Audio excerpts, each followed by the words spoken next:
જૂનાગઢના કેશોદમાં પણ dummy letter કાંડનો મામલો સામે આવી રહ્યો છે। કેશોદ શહેર ભાજપ મહામંત્રી જતીન સોઢાના ગંભીર આક્ષેપો લગાવવામાં આવી રહ્યા છે।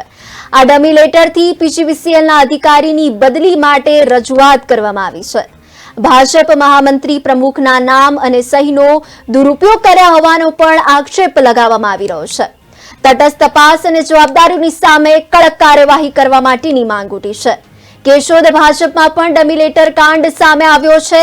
કેશોદ શહેર ભાજપ મહામંત્રી જતીન સોઢાએ ગંભીર આક્ષેપો કર્યા છે અને કહ્યું છે કે બનાવટી પત્રનો ઉપયોગ કરી પીજીવીસીએલના અધિકારીની બદલી માટે ભલામણ કરવામાં આવી હતી। ગત જુલાઈ માસમાં બનાવટી લેટરનો ઉપયોગ કરી રજૂઆત કરી હતી। ભાજપ મહામંત્રી પ્રમુખના નામ અને સહીનો દુરુપયોગ કર્યો છે, ત્યારે પાર્ટીના ધ્યાને આવતા બદલી અંગેનો લેટર ખોટો હોવાની જાણ કરવામાં આવી હતી। તેમણે કહ્યું, ખોટું થયું હોવા છતાં પણ શહેર ભાજપ પ્રમુખ ધ્યાન આપતા નથી। આ અંગે તટસ્થ તપાસ અને જવાબદારોની સામે કડક કાર્યવાહી કરવા માંગ કરી હતી। આ સમગ્ર મામલે પોલીસ ફરિયાદ નોંધવા તજવીજ હાથ ધરી છે।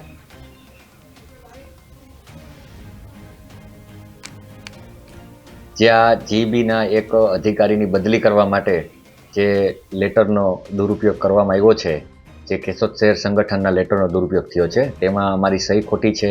મહામંત્રી તરીકેની બીજા ગૌરાંગભાઈ મહામંત્રી છે તેની સહી ખોટી છે અને ત્યારબાદ અમારે જે તે કાર્યાલયમાં કે જે તે વિભાગમાં પાછો લેટર લખીને દેવો પડ્યો કે ભાઈ આ લેટર છે એ અમારો નથી અને અમારા દ્વારા કોઈ જાતની બદલી કરવા માટેની ભલામણ કરવામાં આવી નથી।